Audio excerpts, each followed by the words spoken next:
नमस्कार भक्तजनों। आज हम आपको श्रवण कराएंगे बृहस्पतिवार की व्रत कथा।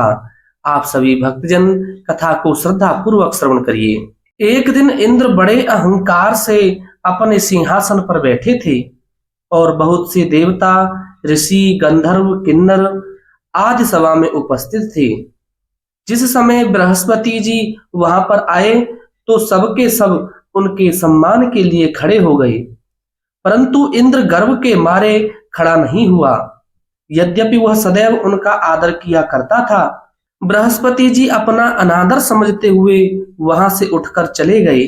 तब इंद्र को बड़ा शोक हुआ कि देखो, मैंने गुरु जी का अनादर कर दिया, मुझसे बड़ी भारी भूल हो गई।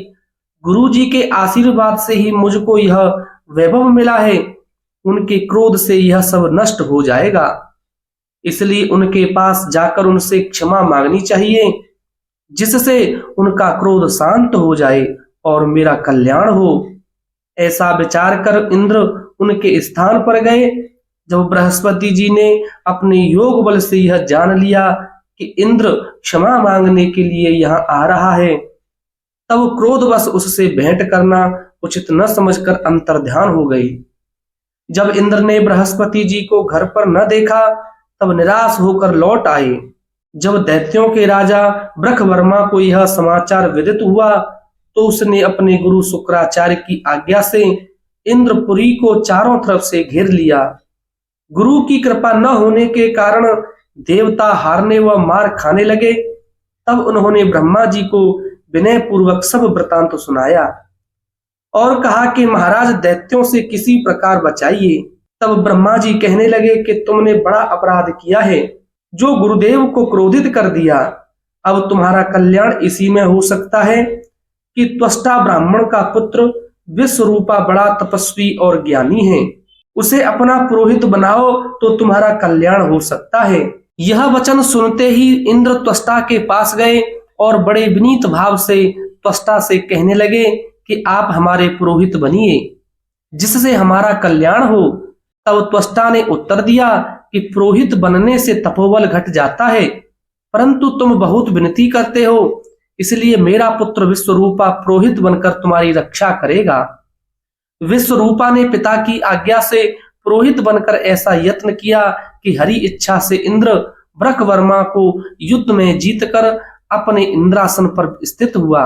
विश्वरूपा के 3 मुख थे। एक मुख से वह सोमपल्ली लता का रस निकालकर पीते थे, दूसरे मुख से वह मदिरा पीते और तीसरे मुख से अन्न आदि भोजन करते।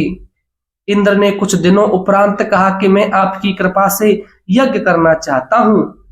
जब विश्वरूपा की आज्ञानुसार यज्ञ प्रारंभ हो गया, तब एक दैत्य ने विश्वरूपा से कहा कि तुम्हारी माता दैत्य की कन्या है, इस कारण हमारे कल्याण के निमित्त एक आहुति दैत्यों के नाम पर भी दे दिया करो तो अति उत्तम बात है।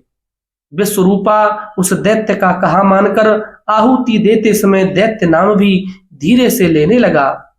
इसी कारण यज्ञ करने से देवताओं का तेज नहीं बढ़ा। इंद्र ने यह वृतांत जानते ही क्रोधित होकर विश्वरूपा के 3 सर काट डाले। मद्यपान करने वाले मुख से भंवरा, सोमपल्ली पीने वाले मुख से कबूतर और अन्न खाने वाले मुख से तीतर बन गया। विश्वरूपा के मरते ही इंद्र का स्वरूप ब्रह्म हत्या के प्रभाव से बदल गया। देवताओं के 1 वर्ष पश्चाताप करने पर भी ब्रह्म हत्या का वह पाप न छूटा, तो सब देवताओं के प्रार्थना करने पर ब्रह्मा जी बृहस्पति जी के साथ वहां आए। उस ब्रह्म हत्या के 4 भाग किए, उनमें से 1 भाग पृथ्वी को दिया। इसी कारण कहीं कहीं धरती ऊंची नीची और बीज बोने के लायक भी नहीं होती। साथ ही ब्रह्मा जी ने यह वरदान दिया, जहां पृथ्वी में गड्ढा होगा, कुछ समय पाकर स्वयं भर जाएगा। दूसरा भाग वृक्षों को दिया, जिससे उनमें से गोंद बनकर बहता है। इस कारण गूगल के अतिरिक्त सब गोंद अशुद्ध समझे जाते हैं। वृक्षों को यह वरदान दिया कि ऊपर से सूख जाने पर जड़ फिर फूट जाती है। तीसरा भाग स्त्रियों को दिया। इसी कारण स्त्रियां हर महीने रजस्वला होकर पहले दिन चांडालिनी, दूसरे दिन ब्रह्मघातिनी, तीसरे दिन धोबिन के समान रहकर चौथे दिन शुद्ध होती हैं। और संतान प्राप्ति का उनको वरदान दिया।